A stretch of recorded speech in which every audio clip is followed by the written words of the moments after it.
আমার প্রিয় ভক্তরা, প্রভুর প্রশংসা করো।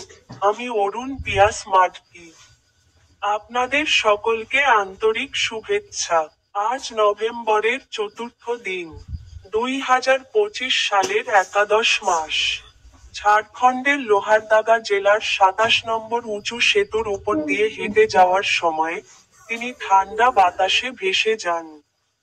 বাইবেলের একটি শ্লোকের উল্লেখ করে তিনি বলেছেন, দ্বিতীয় তিমথিও, অধ্যায় 2, পদ 15, নিজেকে ঈশ্বরের কাছে অনুমোদিত হিসেবে উপস্থাপন করার জন্য যথাসাধ্য চেষ্টা করুন, এমন একজন কর্মী যার লজ্জিত হওয়ার দরকার নেই।